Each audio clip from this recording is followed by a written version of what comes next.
Some of you guys are curious how I edit my videos. Well, I'm going to explain in this what's probably going to be a super long video. But the first thing you need to note is it actually depends rather on if I'm using Facecam or if I'm not using Facecam. That's also a good thing to determine. Also, the fact that if I'm using the full Facecam in like a separate thing, or if I'm actually just using the Facecam in the corner of the footage. I'll give you guys a quick example.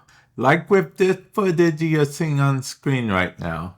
If I dragged it here, this is basically one big thing that I'd have to actually play around with, zoom in, then move about, and get exactly where I would want to have it. Whereas something like this you're seeing on screen right now is more along the lines of it was actually recorded with the initial video, so I don't really need to edit it much at all.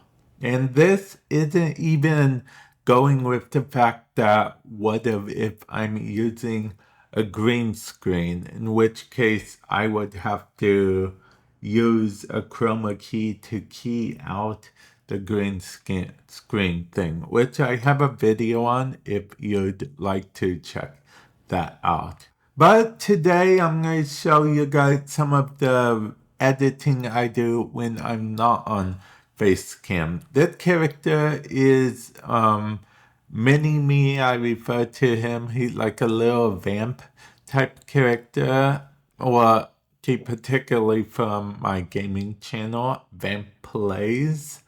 There will be a link in the description below to it.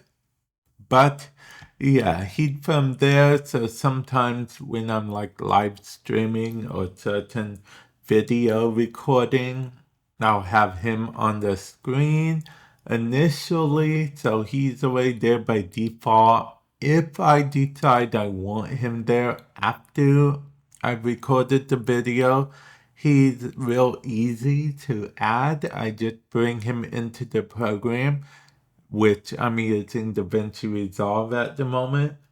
And then I just add him plain and simple.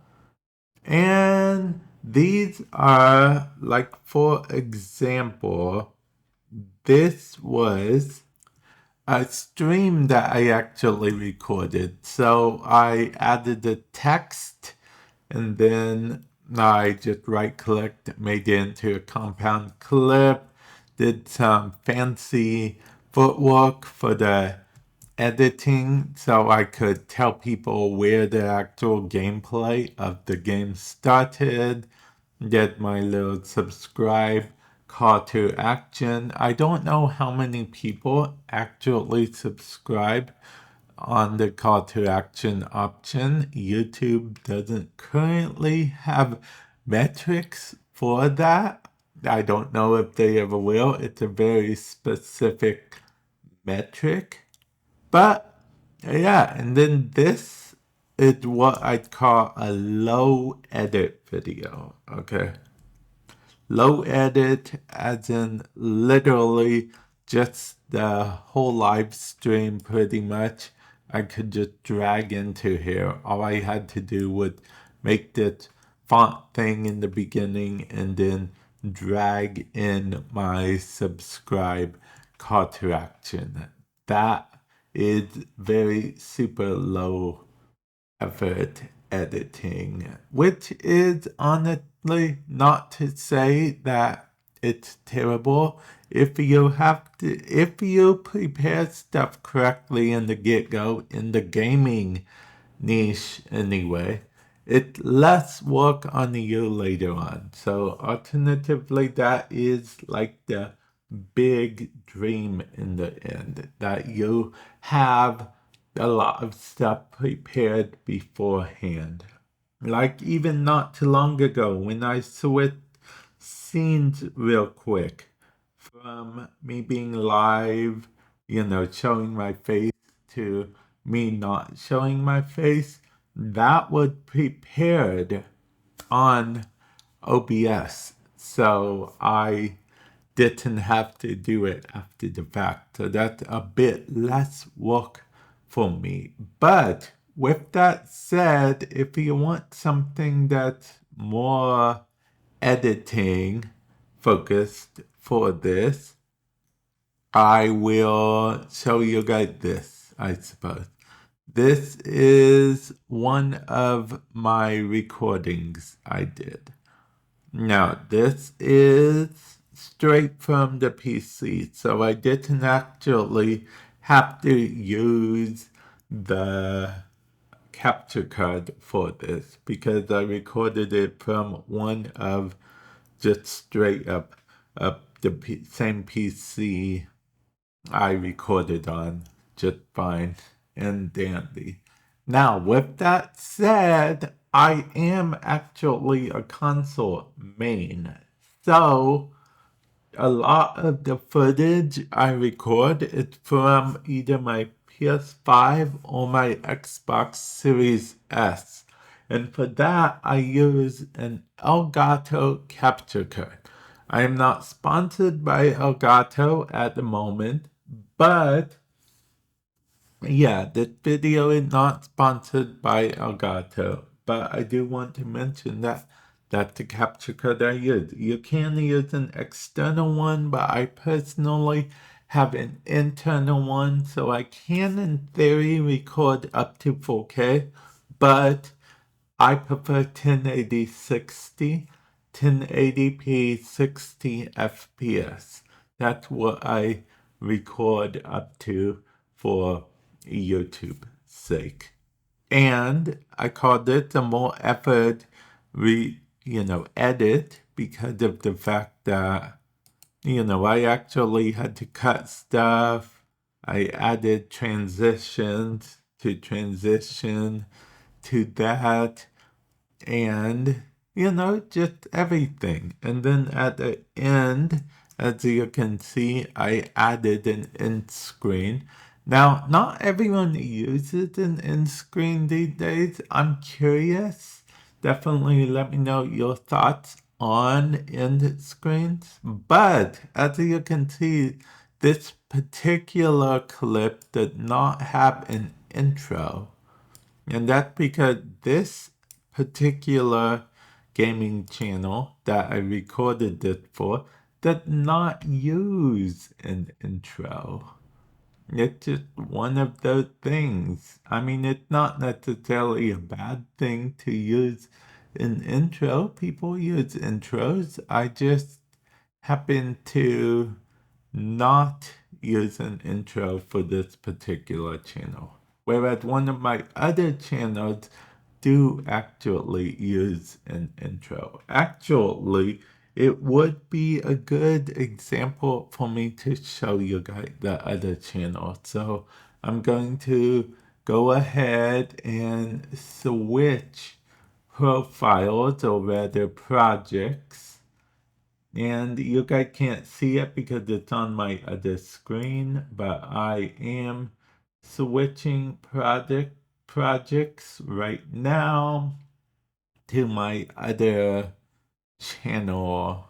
Okay, and here we are for this. Now, if I can find a video timeline, I can show you. This is what I'd consider more of a higher quote unquote effort type video editing. Like I said, there's nothing wrong with the low effort ones. I personally prefer those because you can pump out more videos faster. But like this particular channel does have an intro. I muted the sound that player sound, but I muted it for the purpose of this. Now, this particular video, I did use a capture card to record it. Or rather, I used the capture card to record the iPad version of it because this was recorded on my iPhone. So I was able to airdrop the footage to my Mac, and then I used my Mac to bring it over to the PC, and that's how I got the footage there. I added some fancy, outlook for it, some fancy effects and whatnot. It's what I added for it. I, of course, added the fancy call to action. I added this background. This background is completely added entirely. Did a few other fancy footwork things. Actually, we can probably go into here and then hit open timeline so we can actually see what details I added here. Perfect. Plain and simple.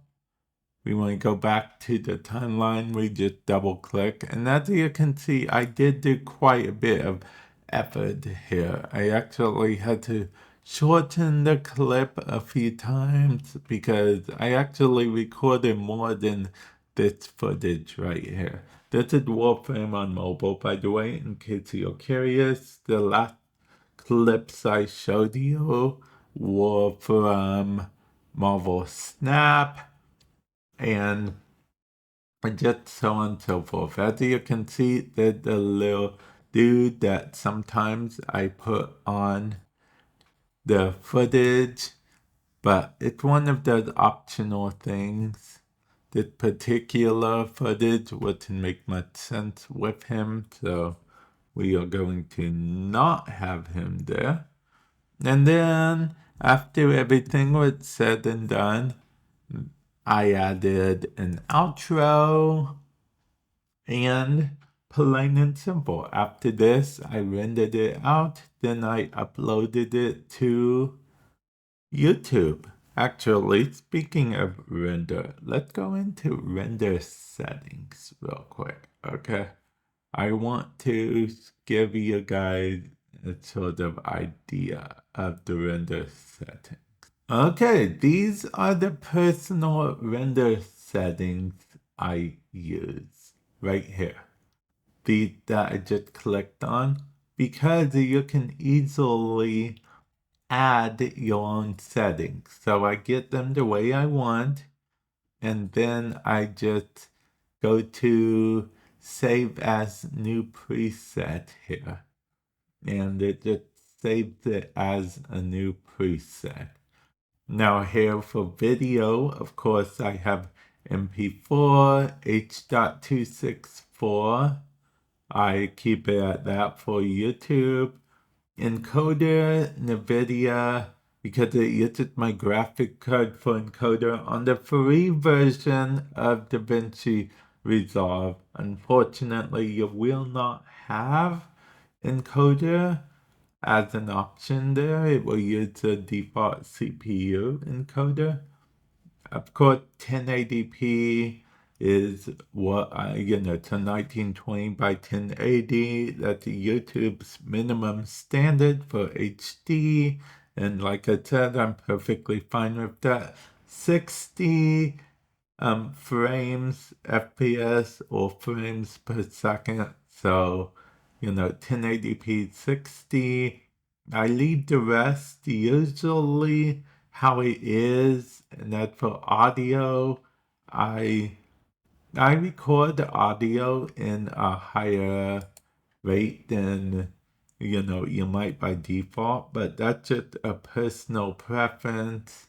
And then if I had subtitles, I'd have to make sure to click export subtitles and burn into video, so it would actually do that. And then I just have a 4K version of these settings just in case I want to export in 4K. And then that is everything. Now I name the file whatever I want, but then sometimes I end up changing the actual title once it gets on YouTube. The title is literally just for like your own reference or whatnot. But this video has gone on for quite a while.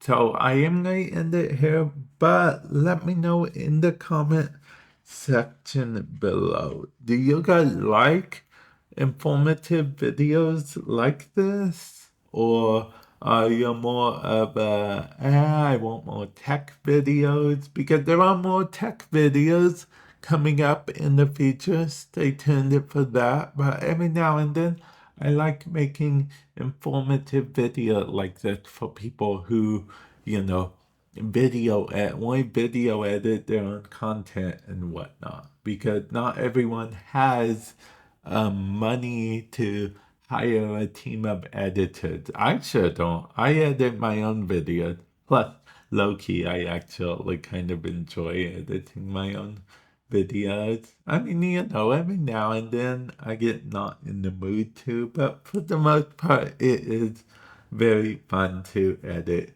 your own stuff, especially if you have an idea of what you're doing to make your life a bit easier later on. It becomes a natural thing you do. But I am going to end it here. Let me know your thoughts, comment section below. And with that said, I will catch you guys in the future. Later.